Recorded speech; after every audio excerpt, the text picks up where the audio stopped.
It wasn't pretty, but it was a win. Hello, everybody. Terry Bennett here on the Brock Eagle Football Show, right here on S2S Sports, part of L4 Media. As the Eagles dispatch of Aubrey 38-13 in a game that at times was chippy, a ton of flags. It was a grind out type of 4A win, as I told Coach when we first started talking, before we started recording. That's what you call a professional 4A win. And sometimes they're not going to be beautiful. And this one was not. Aubrey with that big old quarterback and a very physical team. And they weren't real happy. They were losing, and just a real gutty performance for the Brock Eagles. That defense so far is just absolutely amazing, yet to give up more than 13 points. The offense doing what it needs. Really the first night that the offense really kind of got, I wouldn't say struggled, but faced a defense that made them do some things that they didn't really want to, and the offense, does a great job of just changing gears and grinding it out. Almost 300 yards of rushing on the ground. Even though you only threw for 79 yards, still a touchdown. Brody Woods also ran for another touchdown. Cody Farmer, 112 yards and a touchdown. Brian McDonald, he had 63 yards and 2 touchdowns. And just a real good, as Big Country Prep said, workmanlike effort for the Eagles. Now it's on to Fort Worth Southwest, and we're going to be talking to Coach Mathis like we do each and every week. And we'll talk about the Aubrey game. We'll also talk about the Fort Worth Southwest game. A very athletic team, and they've got a couple of real good GoDaddies, including a defensive end that could give some problems. I think he's a kid that could end up playing on Saturdays. He is really athletic. He's got good size. He's got a great motor. And he's going to be really, really tough. Want to thank our sponsors, including our newest one, Lazy S Hacienda. Now, if you went to the Brock Charity Western dress-up at the beginning of the year, you saw how awesome Lazy S Hacienda is. We went. L4 Media and my wife came with me, and, man, we had a wonderful time. That place is absolutely amazing. It's absolutely beautiful. I know I've said absolutely now multiple times because it's absolutely awesome. And what I like about them is that they're eco-friendly, and they're legitimately eco-friendly. They're not just saying that. They're certified green property, designed and constructed by the national award-winning green building company Farrier Custom Homes right outside of Fort Worth, Texas. They use locally sourced and recycled materials whenever they possibly could. Their venues are a variety of multiple conservation methods, such as they have solar panel that powers the whole entire property. They have high installed levels of insulation, water conservation, energy efficient HVAC systems. All of that they built with the environment in mind. And somebody like me, I think that's really, really important. So check out Lazy S Hacienda online at lazyshacienda.com. If you're wanting a wedding, even an elopement, corporate event, private parties, anything like that, you want to check them out. And if you need to reach out to them, you can email them, clients at lazyshacienda.com. You can text them at 817-458-8601. Also, I want to thank Tommy Hayes Photography. You can find him online at TommyHayesPhotography.com. You can also find him on Instagram, Tommy_Hayes_photography. You can also just look at the program for Brock. He does the pictures for the Brock Eagles. His photos are some of the best that you're going to find. I think L4 Media has top-notch photographers, and he's right there with them. By the way, you can also check out L4mediacompany.com. The photos that we take and the videos that we take at the Brock Eagles football show. But thanks to Tommy and also Eddie Washington, DFWExecutiveRealty.com. If you have any realty needs on the Fort Worth side of DFW, Eddie is your man. Email him, edwash1@msn.com, or find him online, DFWExecutiveRealty.com. All right, we're going to take a break, and when we come back, it's the head coach of the Brock Eagles, Coach Billy Mathis, right here on the Brock Eagle football show. Here at L4 Media, we talk high school football, 4A, 3A, and 2A in Texas. We talk East Texas sports. We talk NFL, guy talk, movie. We also talk wrestling and so much more. And you can see it all on our YouTube channel at L4 Media Company. Like and subscribe. Also, check out the Brock Eagles pictures and videos that we post each week at www.l4mediacompany.com. And the videos are also at our YouTube channel as well. Terry Bennett back here on the Brock Football Show. Now joined by the head coach of the Eagles, Coach Billy Mathis. And Coach, I'll say this as a compliment, but that was a professional 4A win last week as you beat a physical Aubrey team 38-13. It wasn't pretty, but it's a win. That's right. There was a lot of good things that went on in that game. Definitely had too many penalties, from false starts to, just the craziness that goes on sometimes. But, you cut that stuff out, and it was a good physical win. I thought our boys went out there and, probably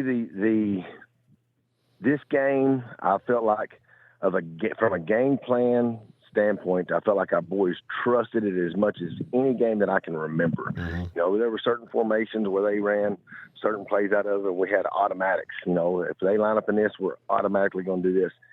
And we didn't miss one time of doing that, and it gets going in the game. And, in the past, kids are like, hey, Coach, we've done this now 3 times of this. Do you think they're going to do this? Do we need to do this? I'm like, no, just stick with the game plan. There were never any questions like that. It was just go. And, this defense right now is playing as physical and as fast as any team defense that I've had. And I think that's part of it. It's just the trust factor of, hey, let's just go out there, read our keys, and have 11 dudes running to the football every play. And they've done a great job of that, and they did a great job of that last Friday night. And let's talk about this defense. This is a defense that you and I talked about in the offseason. Like, you acknowledge, I think I have a great group, but, I only got 2 true returning starters, even though a bunch of guys have gotten a ton of snaps because of how well y'all play and how many teams y'all beat really bad last year. But still, there was a lot of question marks on this defense, and I'm like you, watching some of the highlights, it feels like this defense is faster at times. They are. They're playing well with a mission, and that mission is to go out and be the best Brock Eagle defense that's ever came through this school. And they are playing so well as a team. And, I tell you, missing, you think about all the guys that have come through here in the past, but, missing Brock and Hunter down there at defensive tackles, we don't have any big guys like that right now. And, we got Clapp and Mueller starters down there for us, but we have guys that are rolling in, and they're doing such a great job of staying fresh, but get in there and using their skills. We're more speed down there. They're strong, but, we've been doing a good job of using our speed down there more than we've had to in the past. And, our linebackers, of course, Coop had 200-something tackles last year, and Asa Parento, now is our new Mike. He's, taking off right where Coop left off, right, and trusting it and running. And, him, Stoller and Kirk are just playing phenomenal down there at linebackers and just running to the ball, reading their keys, communicating, doing everything that you ask them to do as a coach.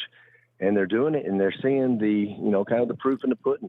Trust it all, trust this process, and defense is going to be great. So it's been a fun season so far with those guys, and watching them with the light coming on and watching them just be fired up and saying, man, this is who we're going to be. We're going to be the baddest dudes out here on the field every week. Offensively, this is one of those games that I think over the last couple of years, y'all might have sputtered more because Aubrey played very physical. The passing game wasn't quite there for y'all, but that ground game really came up for y'all big, especially in that second half when y'all outscored them 17-0. Yeah, Coach Woods has done a phenomenal job with our line this year. And, we went through and kind of revamped some stuff that we've done over the years and try to simplify some things. And, man, they did a great job of winning the trenches last week. And, same thing, offensively, those guys getting up there talking and communicating to where we don't have any busts. We haven't had just a ton of busts this year up there on the front, which leads to positive yards because we got great running backs. Brody, our quarterback / running back, and Cody and Breyer, those guys, they're got great vision, and they hit the hole hard, and that's what we tell them. We'll just give them a crease. Give them a crease, and they got a chance. And that's what we did that whole second half. I don't know if we threw the ball very many times at all, but we just lined up and ran right over the top of them. Well, and that's the thing, again, when you came aboard, Brock, you were transitioning to throwing the ball more, but you've always said from day one on this show, when we're talking privately about it, you just want an offense that takes what the defense gives them.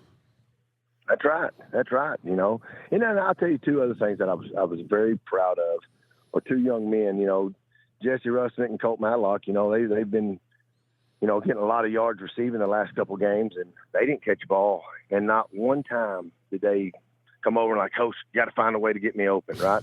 They were out there, they knew, hey, we're running the ball consistently and running it well. Coach, keep us out there, let us go block. And those guys, man, I'm just so proud of that receiving core. Those two leading the way of being selfless. They're not worried about stats. They're not worried about how many balls they catch or any of that.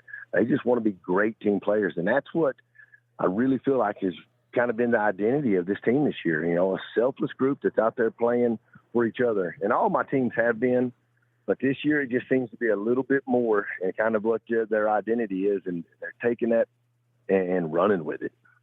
Now, we have to address the penalties. There were a lot from both sides. I have to ask you, when you're in a game like that, how do you balance wanting your guys to stay aggressive but also not commit penalties? Oh, it's a if I had the right answer, I'd have done it. But you just try to tell them, hey, stay away from the extracurricular stuff. And man, there's times when Brody threw, we got him jump off sides and he threw that deep ball and it ended up getting intercepted. We teach our quarterbacks on that. Hey, man, let's get out of bounds because somebody's coming to get you. It's a free play. We're getting the ball back. Get out of bounds, man. That dude went head hunting after him and got him on the ground and, giving him the business. And, of course, Brody tries to push him off of him. And, of course, you get seen for that, and it's like, he's like, well, you want me to just lay there, Coach, and just take a beating? I was like, no, I don't. But, protect yourself. But it's a fine line. You tell them all the time, do it between the whistles. Something extracurricular, just get away, get out of there, move. And sometimes it just doesn't, you just don't have the chance to get out there and move away. But we've got to do a better job of, keeping our cool in times like that, and that's what I told them, the guys, we're controlling the game, right? We're doing everything we want to do. Don't fall for that stuff or don't instigate that stuff. I'm not saying that we're always innocent. There's times I know we get out there and do some dumb stuff too, right? Got a bunch of 17, 18-year-olds out there getting after it, but just got to be smart, right? We got to be better. We go out there and we take care of all that stuff through the week and hopefully have some good reminders of Friday night when I have a chance. And I don't want to do this again because it didn't lead good to earlier in the week. Well, honestly, it does feel like, at least in the two of the first three games, that there is a little bit of the 4A teams wanting to show little old Brock, welcome to Big 4A. And I think some of that's where some of that extracurricular happens. Oh, yeah, I agree. They're going to come out and, we got a target on our back, and, and we always have, and that's fine. And, we want to go out there and we want to play. We're going to go play physical, and we want to be the most physical team on the field. And we're going to go out there and, try to have 11 dudes going and hitting you as hard as we can every play. And, man, it fires people up. And, sometimes when your back's turned, they'll come and hit you right square in the back, and you turn around and retaliate, and you're the one that gets caught. So it happens. We just got to be better about it and make sure that, we stay away from that type of stuff, keep our head where it's supposed to be, and just, go play football. This week you take on Fort Worth Southwest, a team that's athletic enough that if Brock, with, playing the schedule you started with, and then next week, of course, having a California team, and then district starting in 3 weeks, this could be that classic trap game. Southwest has some athletes. Absolutely. Well, Coach, Coach Turner's first year there, man, what a great guy. I really enjoyed, talking with him this week, and, he does a good job over there. Fort Worth Southwest, they do a lot of good athletes, installing a program or installing an offense, installing a defense. Man, he's done a good job. And you can watch him on film week in and week out, and they've gotten better and better and better. So, we definitely don't, take anybody lightly. I know we're the favorite, but, it's just like you said, we're going to go out there and not take anybody lightly, and we're still working on us, right? I mean, we're still going to go out there and play every play like it's the last play we're ever going to play. We're going to go out there and execute at all three phases of the game. So, whether we're a favorite or an underdog, we approach each game exactly the same. practice our tails off all week, go in Friday, ready to go in there and win the game. Do you have a kid that plays sports? Are you yourself a weekend warrior? Then I'm going to tell you something. Check out NeuroGuardPlus.com. That's NEURO guardplus.com. It's a mouthpiece that can not only help with concussions, but can dramatically affect the way you perform. And the mission of NeuroGuard is to, of course, reduce the risk of suffering a concussion when participating in any contact sport, military, anything that you're doing physical that you could take a blow to the head. You might want to put in a NeuroGuard mouthguard. And as I said, it not only helps eliminate concussions, it helps you perform better by simply aligning your jaw properly. And that sounds like such a simple thing, but it is so important because it allows oxygen to get to your brain. And when you get oxygen to the brain, you don't have that fog of sports or that fog of war where you get confused. And if you've ever played football, you know that's a sport where that can happen. Especially, man, you're in there in the trenches and you take a shot to the side and all of a sudden things are spinning. This mouth guard will help you keep focus by, again, simply keeping oxygen going to your brain 100%. Again, check them out, NeuroGuardPlus.com. And if you play sports, if you have a kid that plays sport, if you do something physical, one of the things that Dr. Hutchinson, the creator of this, was talking about was some people will use it when they're doing yard work and when they're mowing and things like that, where they're being physically active because they know it helps align their jaw and it keeps oxygen going to the brain, which also helps your lungs, by the way, when you can have full breath every time as you're performing. So again, check them out, NeuroGuardPlus.com. Hi, I'm Josh Bell with the Miami Marlins. I wear NeuroGuard to help with strength and coordination when I'm in the weight room and help with balance when I'm on the baseball. As always, we want to thank the head coach of the Brock Eagles, Coach Billy Mathis, for joining us here on the Brock Eagle Football Show here on L4 Media and S2S Sports. It was funny. I always text the coaches that I talk with, when they win, congratulations. And when they lose, hey, tough one. You'll get it back next week. All that fun stuff. And I texted him about 11:30 Friday night. And I said, hey, I just heard another penalty was called on y'all's game. Man, that was just, I've never seen that. I don't know if I've ever seen, I've seen a lot of penalty-filled games, but 30 penalties, I think that's what it was. I think it was 34 maybe. That just blows my mind. That just absolutely blows my mind. But you got the win, you move on. And we talked a little bit about, there is a small, and I think very small chance that this could be a trap game. But if Brock gets up on Eastern Hills or Southwest and starts to, gets up 14-0, I think they'll bury them. But they're athletic enough that if Brock is sleepwalking through the first quarter, it could be a game for a few minutes. But this is a chance for Brock to get some game time in and stretch the field a little bit and work on some things. You got California team next week and then a bye and then district play. It's that quick, folks. District play. Again, I want to thank our sponsors, including Lazy S Hacienda. You can find them online at LazySHacienda.com. Also want to thank Tommy A's Photography and Eddie Washington. Also want to thank you all for listening. You can have any questions, thoughts, or comments, email the show, Terry at S2SSport.com. And we'll talk next week on the Brock Eagle Football Show on L4 Media.